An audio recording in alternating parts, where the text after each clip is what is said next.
Wameanza countdown.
Sadakta mtazamaji, popote ulipo, imeshatimia saa 1 saa za Afrika Mashariki. Hujambo popote ulipo na karibu katika taarifa zetu za Dira ya Hope TV jana leo. Jina langu ni Doli Merikimbove, tuandamane hadi tamati. Na Waziri wa Usalama Profesa Waziri Kindiki amesema kuwa kuanzia sasa maandamano hayataruhusiwa kwa vyovyote vile nchini. Akizungumza baada ya kufungua kituo cha polisi eneo bunge la Kajiado Kaskazini, kaunti ya Kajiado, Kindiki amewaonya wanasiasa wanaoshinikiza maandamano kuwa watakabiliwa kisheria kwa sababu maandamano ambayo yamefanyika hadi sasa hayajafanyika kwa amani. Aidha, amewataka maafisa wa polisi kukabiliana vilivyo na wale wataokiuka sheria. Kwa muda mrefu watu wa siasa sana sana wale ambao wamechaguliwa ama wale ambao wana wafuasi wengi wamefikiria ya kwamba kwa sababu wanaungwa mkono na wananchi wanaweza kufanya uhalifu na hakuna hatua itachukuliwa. Na kama wale ambao mliona yale yametereka jana katika Kenya, mtakubaliana na sisi kama serikali ya kwamba tusipodhibiti shida hii ambaye ni shida ya uhalifu ambayo umejificha kwa siasa, nchi yetu itaenda kuharibika na tunaweza kupoteza nchi yetu tukidhani ya kwamba ni mambo ya siasa yanaendelea. Na uharibifu ulioshuhudiwa katika barabara ya Nairobi Expressway unakadiriwa kuwa wa kiasi cha shilingi milioni 706. Hayo ni kwa mujibu wa Waziri wa Uchukuzi Kipchumba Murkomen akihutubia wanahabari katika kituo cha Syokimau baada ya kutathmini uharibifu uliosababishwa katika barabara hiyo. Murkomen amesema kuwa pamoja na uharibifu wa barabara ya Expressway, vituo vitatu vya reli na miundombinu mingine muhimu viliharibiwa wakati wa maandamano. Na kama anavyoripoti mwanahabari wetu Alice Diana, waziri huyo alisisitiza kuwa waliposhuru na wale walioandaa maandamano hayo ndio watakao gharamikia uharibifu huo. Serikali imekashifu uharibifu uliotekelezwa na vijana wahalifu kwenye miundo msingi kadhaa katika kaunti za Nairobi na Machakos wakati wa maandamano dhidi ya serikali hiyo jana. Kulingana na Waziri wa Uchukuzi Kipchumba Murkomen, uharibifu uliosababishwa na waandamanaji katika sehemu ya barabara ya Nairobi Expressway unaweza kuwa zaidi ya dola milioni 5 ambazo ni sawia na shilingi milioni 706.7. Akizungumza leo hii wakati wa ziara ya kutathmini uharibifu uliosababishwa na waandamanaji, Murkomen amesema dhamani hiyo ilifikiwa baada ya kukagua maeneo yote yaliyoharibiwa katika barabara hiyo. The people who have been organizing this mass action have told the nation that they are doing so because they want to fight the cost of living. But the damage only done on the expressway could be anything up to, for that short period of time, could be anything up to $5 million. And if it reaches that level, in one infrastructure, I'm not talking about the railway, there are 4 railway stations. Mbali na uharibifu wa barabara ya expressway, Waziri Murkomen amesema vituo vitatu vya reli pia viliharibiwa. From the Syokimau railway station to the stations at Pipeline, Embakasi, and one more. That is Tobias, what's the other station? And Makadara. Pipeline and Mukuru. Those stations, as you can see, they have been badly damaged. The events of yesterday cannot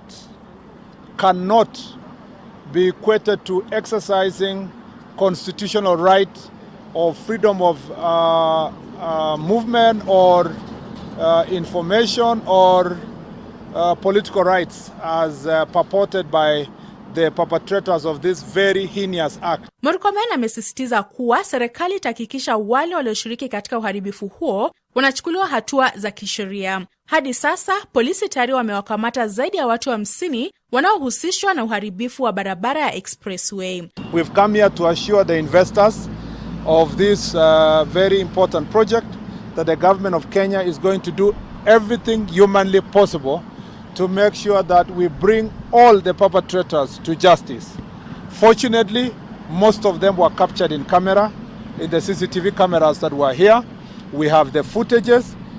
The police have arrested not less than 50 people in relation to the acts that happened here yesterday, but you know we had almost 2,000 people operating from here. We will do everything humanly possible. Waziri huyo wa uchukuzi alisema kuwa uharibifu huo utagharamiwa na mlipa ushuru. As per the agreement we have on Moja Express, the people of Kenya, the taxpayer, is going to pay for this damage. We will not allow the already overburdened Wanjiku to pay this on their own. We will make sure that all those who organized this mass action yesterday and this targeted attack are going to personally pay. They will carry vicarious liability for every damage that was caused, and for every penny that will be paid from the exchequer, they will be asked to indemnify the people of Kenya, and they will have to pay. Hata hivyo, alibainisha kuwa wizara yake itahakikisha waliopanga maandamano hayo wanalipia fidia ya kiasi kitakacholipwa na mlipa ushuru. Wakati huo huo, serikali imeondoa marufuku ya magari ya huduma za umma kutumia barabara ya Nairobi Expressway mara moja. Waziri wa uchukuzi Kipchumba Murkomen amesema hatua hiyo inalenga kuimarisha usafiri katika mji wa Nairobi. Today, the government of Kenya lifted the ban that was on PSV vehicles using the expressway. We are now opening it for PSV vehicles that want to use this route, and we want to make sure that we support this infrastructure, because the future of delivery of infrastructure in Kenya is no longer going to be purely on using taxpayer money. We can use private investments like the Moja Express to do PPP programs that are going to protect the people of Kenya. Alice Diana, Dira ya Hope TV. Na mwenyekiti wa baraza la kidini nchini Kasisi Joseph Mutie ameitaka serikali kuwafikia Wakenya wanaotatizika na gharama ya juu ya maisha, huku akimwomba Rais Daktari William Ruto azingatie kilio cha Wakenya, kwani familia nyingi zinakabiliwa na hali mbaya ya kiuchumi. We appeal to His Excellency the President, Dr. William Ruto, to extend his arm of national fatherhood beyond the political class and reach out to all Kenyans who are struggling with the high costs of living. Your Excellency, consider the cry of Kenyans, as many families are feeling the strain of the economic burden and struggling to stay afloat.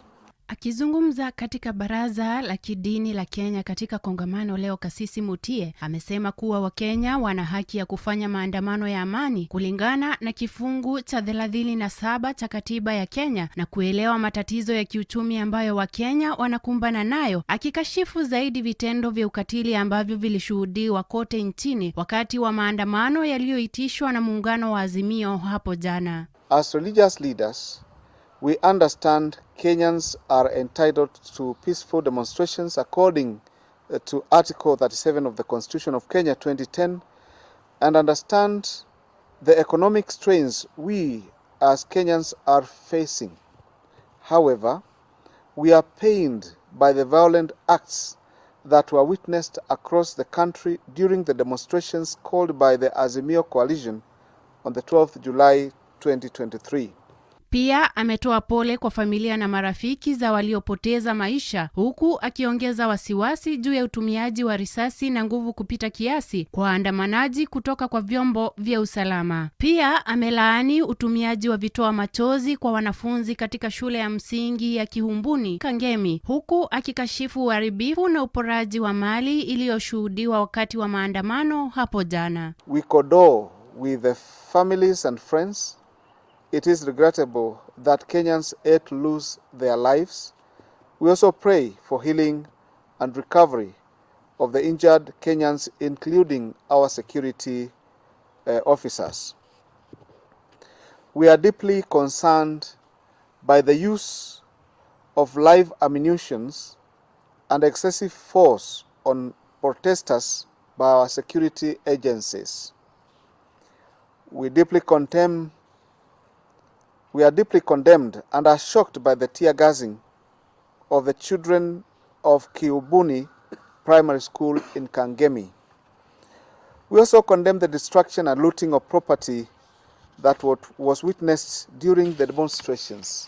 Mutie pia ameutaka muungano wa Azimio kuwaomba wafuasi wao kutovunja sheria, bali wakumbuke kuwa walinzi wa kila mmoja katika kipindi hiki cha msukosuko wa kiuchumi, wakati taifa likishirikiana katika kutatua changamoto hizo, akitoa wito wa umoja kwa Azimio kufanya mazungumzo na nia ya kudumisha amani. We urge the Azimio coalition to call on their supporters not to break the law, but remember to be each other's keepers during this time of economic crisis, whilst the nation works together towards a solution to the challenges that we are facing. We further appeal to the Azimio coalition to hold on to any demonstrations to give a chance to dialogue in the interest of maintaining peace. Nikiripotia Dira ya Hope TV, jina langu ni Joy Gatweri. Serikali inaweka mazingira rafiki ambayo yatavutia uwekezaji zaidi wa kigeni nchini. Rais William Ruto amesema kuwa serikali pia itaboresha sera zake mara kwa mara ili kurahisisha uendeshaji wa biashara nchini. Rais alikuwa akizungumza hii leo katika ikulu ya Nairobi wakati wa mkutano wa ujumbe wa wafanyabiashara wa Kenya na Saudi Arabia wakiongozwa na waziri wa uwekezaji wa Saudi Arabia Khalid Al Fahil. Ujumbe huu unajumuisha makampuni makubwa 30. Ni mojawapo ya makundi makubwa ya wafanyabiashara kuwahi kufanya ziara nchini. Alitaja teknolojia ya habari na mawasiliano, ngozi, usafiri, nishati mbadala, makazi, uchumi, samawati na kilimo kuwa ni baadhi ya sekta zilizo tayari kwa uwekezaji nchini. We have deliberately built a business environment, an investment environment that supports investors. We continuously refine our policy framework. In this year's budget, for example, we have close to 10 items on our legislative process to make it better, easier, much more facilitative for investors like yourself, for business people like many in this room, to find an opportunity to work either in Kenya or in other countries from Kenya. There is scope in ICT. We are currently moving all government services from an analog manual platform to a digital platform. We see Africa as part and parcel of our future. And through that integration process that we're strategizing around, we see a number of countries as key gateways into this great continent that is going to grow at multiples of global growth. We see you as our landing point for not only East Africa, but for Central Africa, and ultimately, as I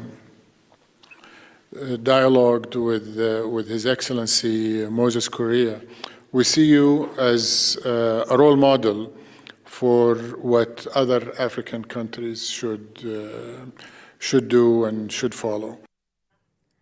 Na huku ikimesalia miezi miwili kabla utawala wa Kenya Kwanza kuadhimisha mwaka mmoja madarakani, 56% wa Kenya wanaamini kuwa nchi inaelekea pabaya. Hii ni kwa mujibu wa kura ya maoni iliyotolewa hii leo na Tifa, ambayo imehusisha hili na gharama ya juu ya maisha. Kulingana na ripoti hiyo, hali ngumu ya kiuchumi na ahadi nyingi za kampeni ambazo hazijatimizwa ndizo sababu kuu ambazo Wakenya wanaona serikali ya Kenya Kwanza imefeli kutimiza, huku uzinduzi wa hazina ya hasla na uimarishaji wa bei ya mbolea ikitajwa kama mafanikio kuu ya serikali ya Rais William Ruto. Mwanahabari wetu Kenneth Kimani na taarifa hii. Kulingana na ripoti ya Tifa, 56% wa Kenya wanaamini kuwa Kenya inaelekea pabaya. Kulingana na utafiti wa Tifa, utendakazi wa serikali ya Kenya Kwanza ambayo imetimiza miezi 10 ofisini hii leo, inaonyesha kuwa 25% pekee ya Wakenya ndio wanaamini kuwa Kenya inaelekea katika njia ifaayo. But those who are saying the country is going in the right direction now are only 25% of Kenyans. So they appreciate the leadership of Kenya Kwanza and President Ruto, that's 24% mentions. And they also say that the economy is improving and the cost of living is not so bad, only 12%. So those are the 25% who feel that the country is heading the right direction, and remember, they are a minority. Those who say that the country is heading the wrong direction, remember, they are 56% in total. What is their main reason why they think the country is heading in the wrong direction? So a large majority, 79%, say that the country is heading the wrong direction because of the high cost of living. And this is basically talking about the economy. Kati ya Wakenya 1530 waliojiwa kati ya tarehe 24 na 30 mwezi uliopita, uzinduzi wa hazina ya hasla na uimarishaji wa bei ya mbolea imetaja kwa mafanikio kuu ya serikali ya Rais Ruto. What we are seeing here, out of the total sample, 52% of Kenyans are saying that increased economic hardship is the reason why, or one of the things that they count as the failures of the Kenya Kwanza government so far. As we all know, both sides, whether it was Azimio or Kenya Kwanza, one of the key manifestos they had or campaign promises was sorting out the economy. But now that the Kenya Kwanza government got into power, over half the sample, over half of Kenyans are saying this is one of their failures. They have actually increased economic hardships for Kenya. Kulingana na kura hiyo ya maoni, waziri wa usalama Waziri Kindiki ameorodheshwa kama waziri bora zaidi katika serikali ya Ruto kwa 34%, huku waziri wa elimu Ezekiel Machogu akiibuka wa pili na 7%, akifuata na waziri wa afya Susan Nakumicha na 6%. Kennedy Kimani, Dira ya Hope TV, Nairobi.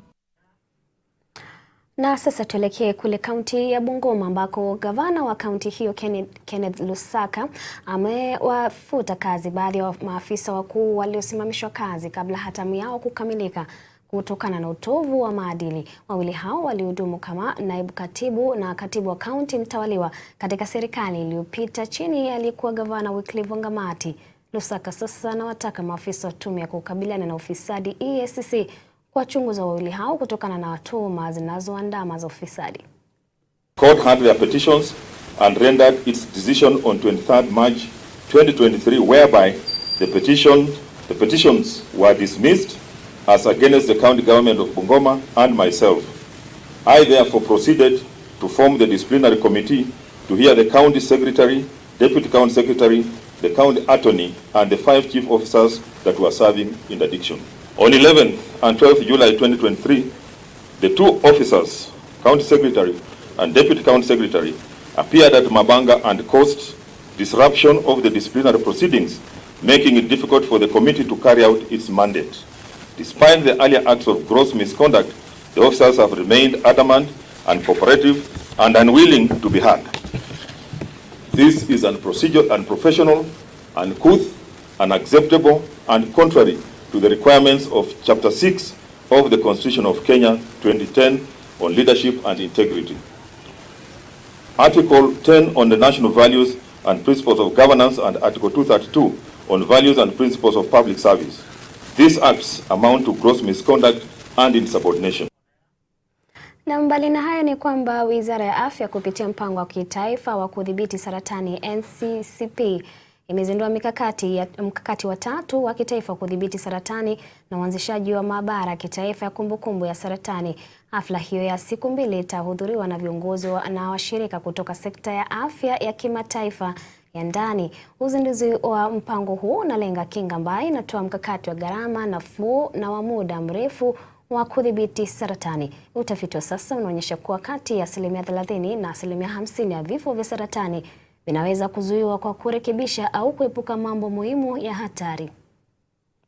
The ministry to give reasons as to why cancer should not be declared a national disaster. And therefore we cannot underscore the importance of cancer when it comes to health. Of course, the development of the current strategic plan has heavily been informed by lessons learned from the just ended strategic plan, not forgetting other policies documents which we have within the government and Ministry of Health, which includes Vision 2030, Kenya Health Policy 2014 to 2030, Kenya Cancer Policy, I think 2019 or to 2030, among many other things. So for me this morning, I want to be very, very brief because mine was really to welcome you to this forum. Feel at home. Na kwingineko ni kwamba familia 11 kutoka kijiji cha Utange, kaunti ndogo ya Kisauni katika kaunti ya Mombasa zimepinga kunyakuliwa kwa kipande chao cha ekari 35 cha shamba na baadaye kuuziwa kwa msanidi wa kibinafsi. Wakazi hao wanadai kuwa na hati miliki za kipande kizima cha ardhi ambamo kwa kimiliki. Familia hizo zinataka serikali kupitia Tume ya Kitaifa ya Ardhi kuchunguza uhalisia wa hati miliki iliyoko mikononi mwa mkuzaji binafsi. Shamba ambao tulikuwa tuko nao sisi ni 371. Eka 35 wazee walikaa wakafikiria kwamba likiwa kwa jina la mtu mmoja 371 eka 35 itakuwa na matatizo. Tukakaa tukafanya delegation, tukasema tuifanye hii shamba subdivision. Tulipomaliza kufanya subdivision katika hii shamba wahusika ni watu 11 out of 35 acres. Leo Waziri asema amepita landi, amepita wapi, amepata title. Sisi hatujua title hiyo, sisi hatujui yeye alipata kivipi. Hii shamba tunanyanyaswa tu. Sina haja kuzungumza mlolongo mzima, lakini shamba tunanyanyaswa na zaidi ni huyo bwana Waziri ambaye amechukua yote hii. Ana karatasi, ana kila kitu, alizipata vipi? Hilo ndio swali letu kwake yeye. Na lazima aje aniseme kisawa sawa ama hizi kesi zitaendelea miaka na miaka. Maana haitaisha. Na mtazamaji, ni hayo tu tuliweza kuwa nayo jioni ya leo. Shukrani za dhati kwa kuwa nasi tangia mwanzo na kwa niaba ya wote waliweza kufanikisha taarifa zetu na kutakia usiku mwanana. Ila kwa sasa na kuacha na makala Mizani na Dickens Luvanda. Kwa heri mtazamaji.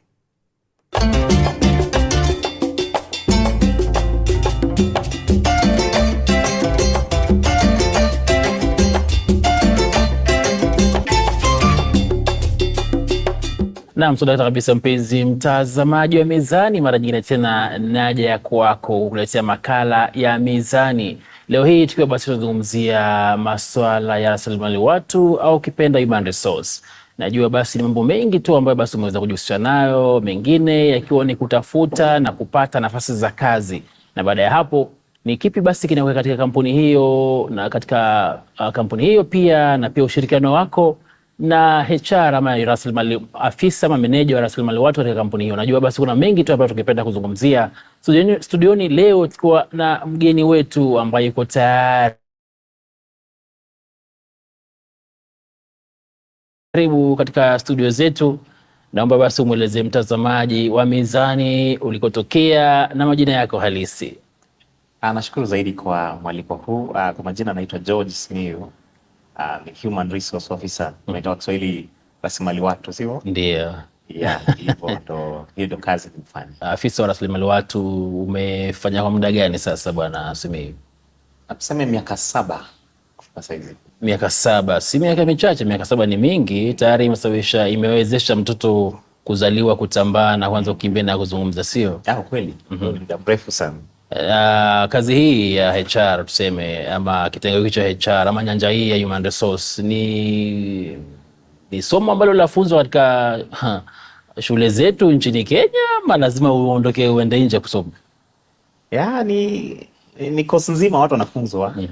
Iko na levels tofauti. Utapata kwanza inaanzia certificate, mtu afanye diploma, afanye degree, afanye masters na pia afanye PhD. So ukiangalia katika hizi chuo hiyo ambavyo tunavyo ziko utapata.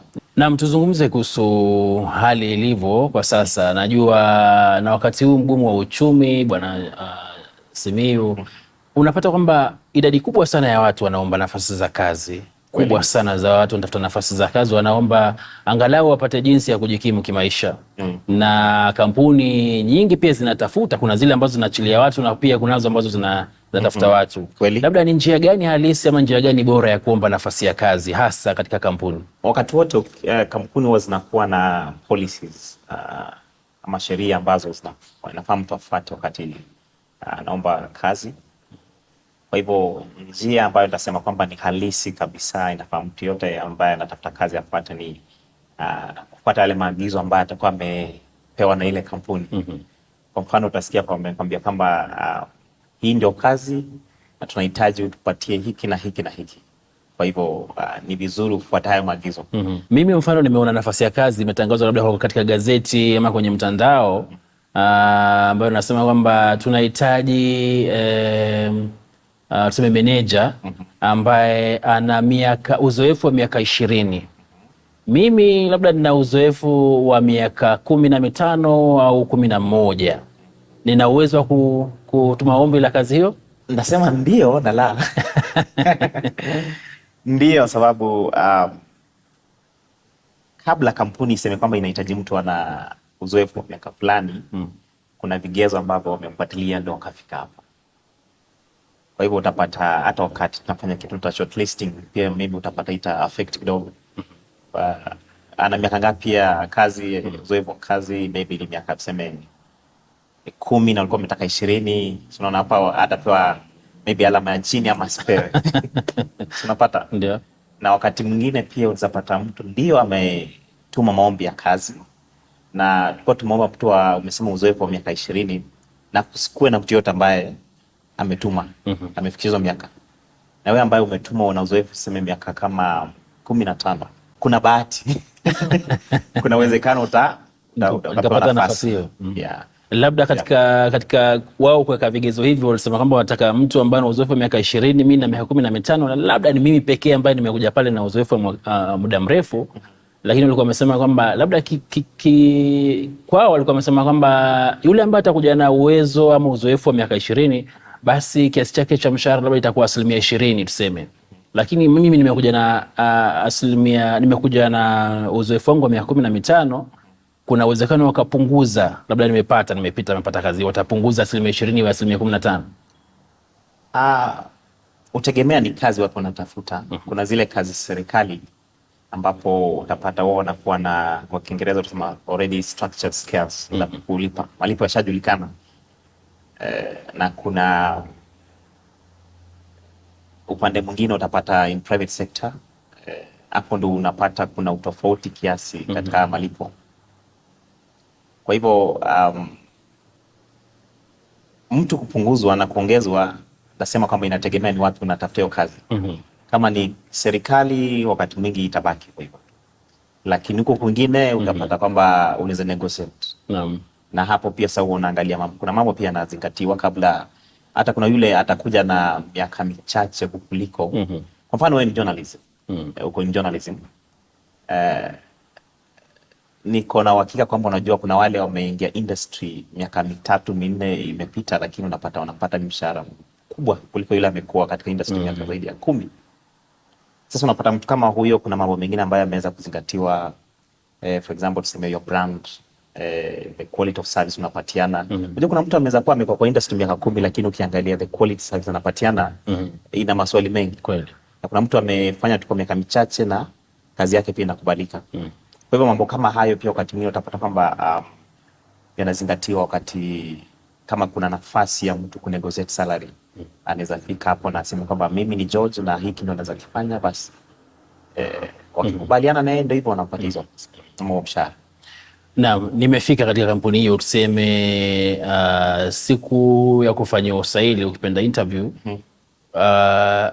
najiamini kabisa kazi hiyo naweza, lakini wakati nafika kule naulizwa maswali magumu ama mazito zaidi ambayo naona kabisa na uzoefu wangu kabisa naona kabisa kazi hii nikirudi nyumbani najiambia nilikosea ama nilifanya nini hasa, ni kipi ambacho kampuni inaangalia hasa ama ofisi ya meneja wa rasilimali watu wanaangalia hasa wakati naingia katika chumba hicho cha kufanya usaili? Ni kipi ambacho unaangalia kwanza kutoka mlangoni wakati natembea mpaka wakati naambiwa basi weza keti? Kuna mambo mengi ambayo huangaliwa, lakini pia ukuwa yanatofautiana kutoka kampuni moja hadi nyingine. Lakini kikubwa zaidi ambacho msikilizaji tutakwambia kwamba inafaa uweze kuzingatia zaidi wakati umeona kazi, kuna mambo ambayo huwa yameelezwa kwa job description na job specification. So hayo yote ndio utapata kwamba katika interview maswali mengi ambayo utaulizwa itakuwa unajibu yale mambo ambayo ulikuwa umeona.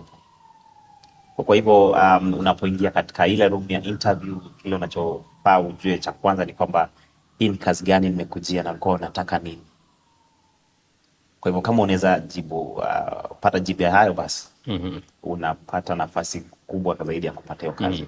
Aliwahi kuniambia mtu siku moja kwamba wakati umeingia katika chumba cha kufanya usaili, wakati utafuta kazi, kuna kiti pale, kuna wale maafisa wa kufanya usaili wameketi upande huu, kuna kiti pale.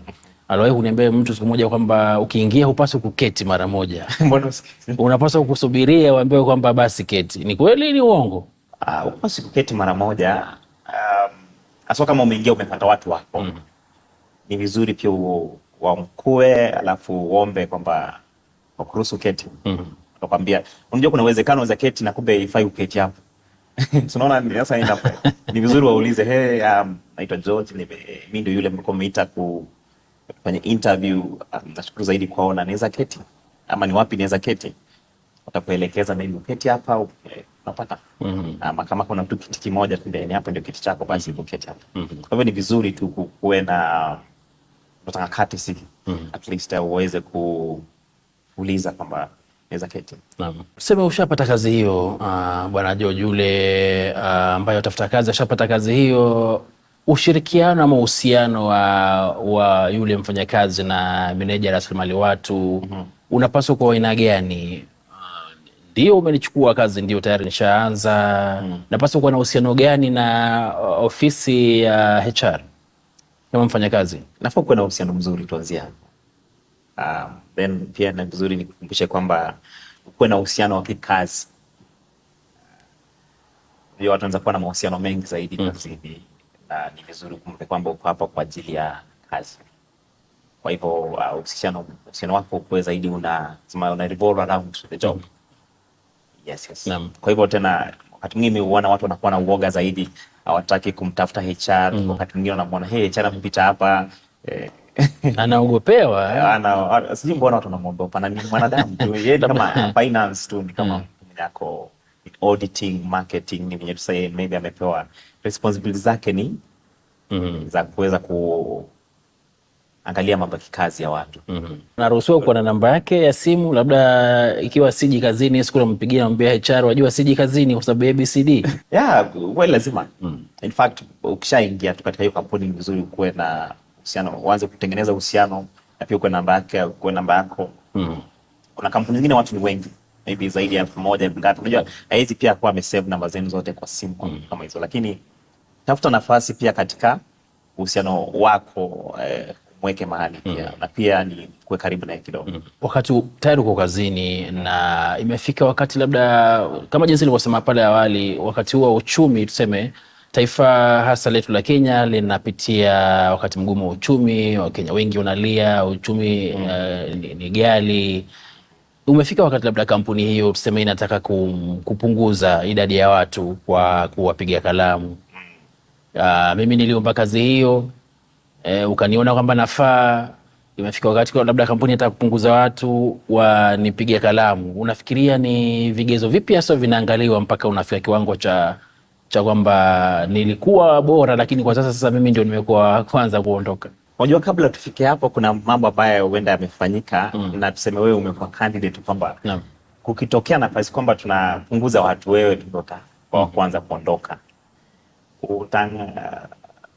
Wakati mwingi utapata kumekuwa kutokea matukio fulani katika kazi na haujakuwa unafanya kazi vyema zaidi. Kwa hivyo maybe kusema tu kumsaidia yule ambaye anatusikiliza ni kwamba utapata hujakuwa unafanya kazi kufika kile kiwango ambacho kinahitajika. Kwa mfano, na labda kupitia kwa HR umeweza kusaidiwa ama kutafuta namna ya kusaidia, maybe umepeleka trainings hapa na pale, umefanywa mentorship, vitu kama hizo, lakini matunda bado hatujaona. Kwa hivyo watu kama hao utapata wakati mwingi kama kampuni inataka kupunguza watu, hao ndio wataanza na hao, sababu ameanza kuwa mzigo. Kwa hivyo kikubwa zaidi ukujue kwamba usikuwe mzigo katika ile kampuni. Tunapewa kazi, kwa Kiingereza wanasema you are employed to solve problems. So if you are not able to solve the problem ya yule mwajiri, unaona kwamba hapo ukitokea jambo kama hilo, wewe ndio utakuwa kwanza kuondoka. Kwa hivyo wote ambapo unatufuatilia, jua kwamba zile problems tunaziongelea wakati ulipo unaomba kazi, mwajiri alikuwa anasema tunamtafuta mtu mwenye anakuja kufanya hiki na hiki na hiki. Je, unafanya hicho kitu ambacho ulikuwa umeitiwa? Na kama ndio unakifanya kwa kiwango gani? So watu kama hao utapata hao ndio tunaanza na hao kwanza. Alafu tunazidi kusonga juu kidogo tuone hapa tumejaribu tumefika hapa. Kama meneja rasilimali watu, wakati ushampiga kalamu yule mfanyakazi, ifika wakati labda kuwa na nafasi nyingine ya kazi, kisha upatane na ombi lake la kazi, unaweza HR yule anaweza kumwalika aje katika usaili pia afanye kazi tena? Si hapo atapewa nafasi, sababu ana nafasi tu kama yule mtu mwingine ambaye anatuma maombi. Lakini kwake nasema kwamba atakuwa na kazi ngumu kidogo, sababu unahitaji kuprove kwamba umebadilika. Kwa mfano, mimi ni kwa mtundu na nimerudi. Kwa hivyo tunaona hapo lazima nikuonyeshe kwamba nimekuwa na siku hizi na nidhamu nzuri. Kwa hivyo kama wewe HR akikuona atakuwa na kuangalia na macho kama huyu hapa, tumwangazie zaidi. Kwa hivyo ndio una nafasi kama yule mtu mwingine ambaye anaomba kazi mara ya kwanza, lakini wewe jua kwamba kwa sababu wanakuelewa, washafanya kazi na wewe, washajua ni unafanya kazi kwa kiwango gani na mahusiano yako na wenzako iko namna gani, mambo kama hayo. Wafikiria kama afisa katika nyanja hii ya HR, wafikiria labda ni kitu gani kikubwa zaidi ambacho kinasababisha mpaka wasema kwamba idadi kubwa ya vijana nchini ama Wakenya wakisema kwamba hakuna nafasi za kazi, mbali na masuala ya kwamba serikali haijatengeneza nafasi za kazi? Kama afisa wa HR, labda tukizungumza kutoka upande huu. Ndio nakubali kwamba nafasi za kazi katika hili taifa letu zimekuwa adimu, ziko sana. Ukijaribu tu kucompare wale graduates ambao tunawapata kila wakati. Kwa mfano mwaka huu utapata vyuo zaidi ya 10. Sasa hizi tuna huu mwezi maybe wanafanya graduation mwezi ujao, zaidi ya 10,000, 20,000. Kazi ngapi umeona taifa letu imetangaza kwamba zimepatikana katika counties ama mambo kama hayo? Tunapata ni chache kuliko wale ambao wana graduate katika hizo level zote. Kazi zimekuwa chache, lakini mahitaji ama problems zimezidi. Kama umenipata. Ndio nakupata. There are enough problems to solve in this society. As much as people are saying there are no jobs.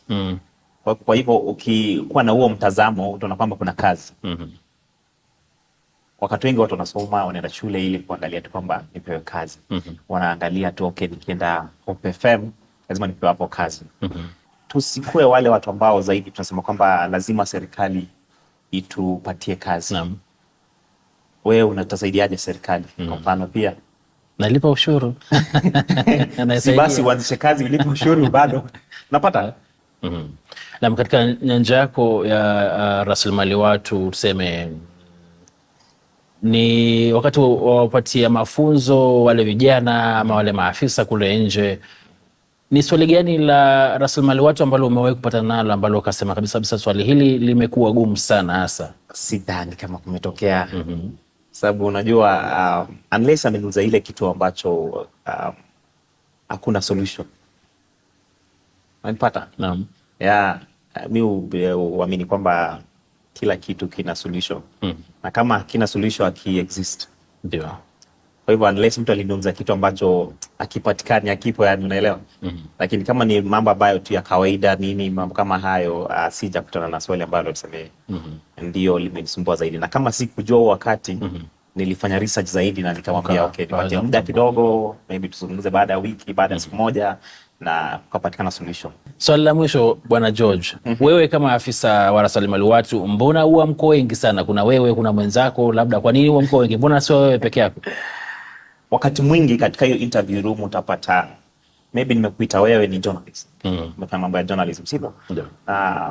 Mimi ni HR. Kwa hivyo katika hiyo panel kuna kuwa na yule mtu lazima aelewe mambo ya journalism. Atakuuliza zile maybe maswali usiyosema technical question, mambo ambayo yanahusiana zaidi na kazi ya journalism. Tunapata na mimi labda HR pia na mambo yangu nitataka kuyaona katika hiyo interview. Na pia kutakuwa na labda watu wengine ambao pia wamepewa mambo tofauti ya kuweza kuinterview ama kuweza kuiangalia wakati unapokuwa katika hiyo interview. Kwa hivyo kama ni interview ambayo umeingia umepata watu kadhaa, jua kwamba kila mtu hapo ana nafasi yake. Na pia watu wakiwa wengi ni afadhali, sababu itasaidia kusikuwa na biasness. Biasness ni kwa Kiswahili by the way? Kuonea. Kuwa mtu asikuonee. Unajua ninaweza kwa peke yangu na nikuonee.